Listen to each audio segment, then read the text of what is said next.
Sot mund pun kemi përjetuar përballjen e parë direkte ballë për ballë të dy pushteteve, drejtësisë dhe politikës. Gjykata e posaçme dhe SPAK kanë pezulluar numrin 2 të qeverisë nga detyra, de facto duke i ndaluar asaj të shkonte në zyrë.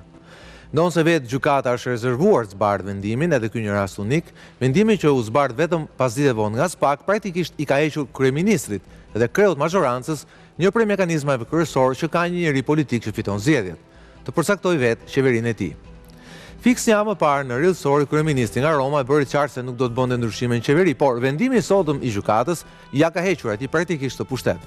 Dhe po sot, po SPAK ka sfiduar dhe vendimin e gjykatës kushtetuese, e cila ktheu në detyrë Erion Veliajn si kryebashkiak, duke refuzuar kërkesën e Këshillit të Qytetit që ai të jetë nesër në mbledhjen e tij. Edhe këtu drejtësia e re praktikisht e ka lënë sërish të burgosur mundësinë e Veliajt për të drejtuar Tiranën. Një tjetër goditje direkte ndaj pushtetit politik dhe ndikimit të tij të mundshëm në institucionin e gjykatës kushtetuese.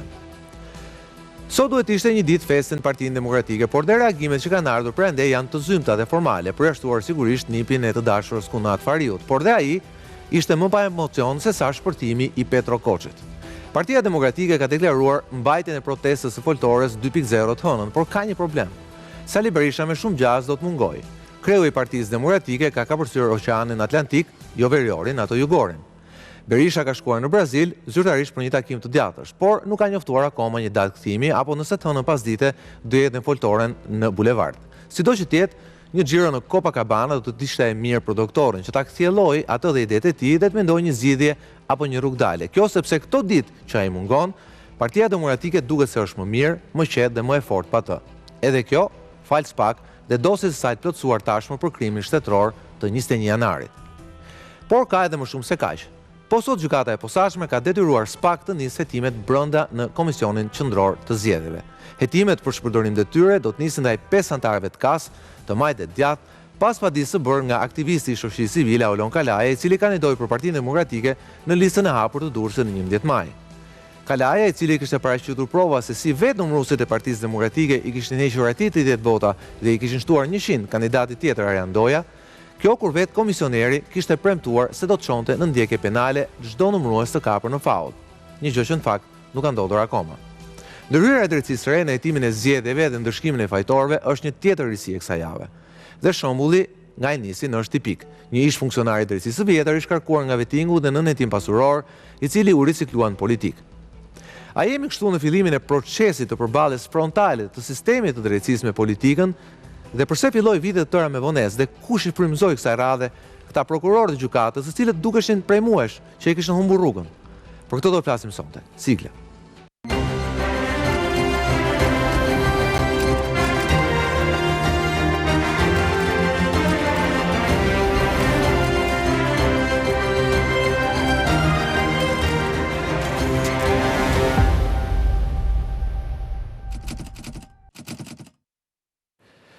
Mirëmbrëma dhe mirë se vini në rrjedhësor me mua. Sonë në program janë Aulon Kalaj, mirëmbrëma Aulon. Mirëmbrëma. Dhe urime për fitoren e parë në apo të dytë si bie në përpjekjet e tua ligjore për vendosur drejtësi në ato që ti mendon që është shkelur 11 maj.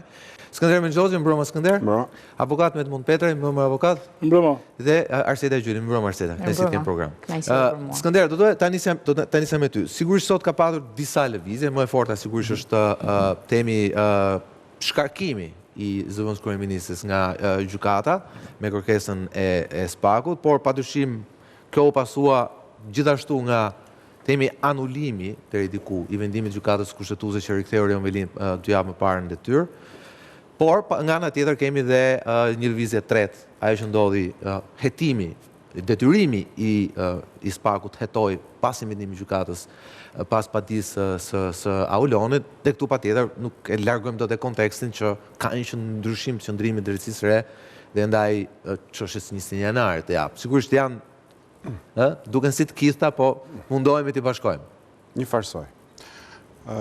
Sokol, në këtë tërheqës unë besoj kam diskutuar dhe ndonjëherë dhe debatuar me ty në lidhje me rolin e SPAK-ut në raport me politikën, me figurat e saj më të larta, sepse aty është rëndësia, me dosjet më delikate, me historitë e vjetra dhe të reja të korrupsionit, vrasjeve etj.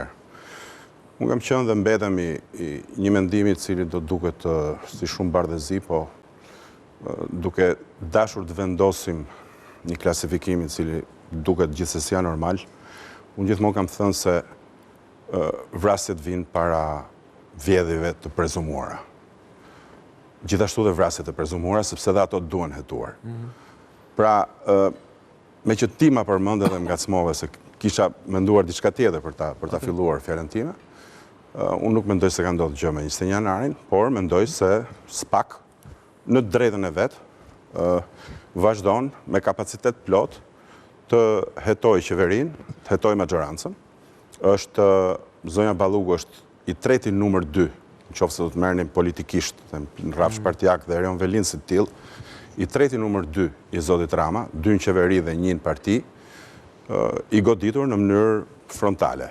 Do të thotë me hetime, me akuza dhe duke ju hequr kësaj gjithë atë justifikim ose teori komploti që opozita e ndërton sa herë që hetohet qeveria, por që pastaj e kthen në anë kundërt kur është fjala për të urtuar vetë, sepse në atë rast asgjë nuk funksionon, SPAK-u është i përdorur, akuzat janë false dhe ne mund të shkojmë në Brazil, mund të shkojmë këtej, mund të shkojmë andej dhe nuk gjithçka ecën si më parë.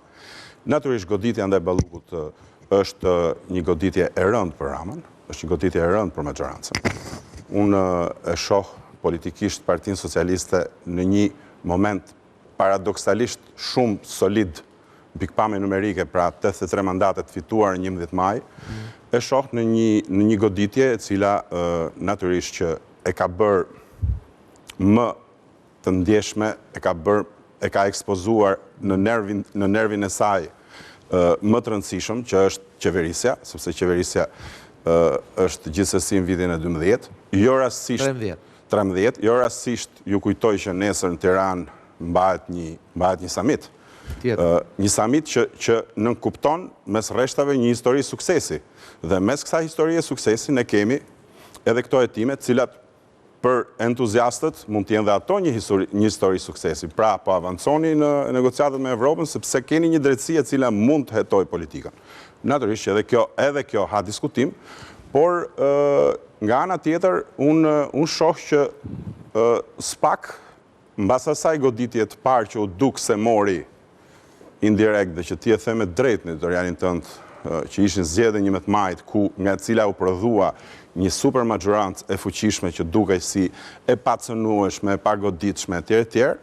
SPAK po provon tani që është edhe në fund të vitit 6 dhe kur do të duhet zgjedh kreun e ri të strukturës, po provon se ka dëshirë të përballet dhe ka dëshirë të shkoj luftës me qeverinë deri në fund. Sa i përket opozitës, nuk besoj se jemi në ato kota. Për shembull, kjo që po ndodh me procesin e Aulonit, për shembull, fakti që në fund fare ata që preken, pra opozita ka patur dhe kauzën vetë kryesore manipulimin e rezultatit të zgjedhjeve. Ajo që po ndodh me padinë e Aulonit, i cili kandidoi Partinë Demokratike, por nga ana tjetër padia e tij përfshin edhe qarqe të tjera apo jo Aulon, nëse s'gabojën, jo vetëm qarkun e Durrësit. Padia e Aulonit praktikisht po tregon që ata që po akuzojnë të parët janë ata të parët që janë përfshirë manipulimin e rezultatit të zgjedhjeve. Pra le të themi në këtë sens hetimi jo i SPAK-ut, në fakt i drejtësisë së re, praktikisht duhet ta korrigjoj pak, është gjykata ajo që ka detyruar SPAK-un, se SPAK-u e ka rrëzuar 2 herë për pretendimet e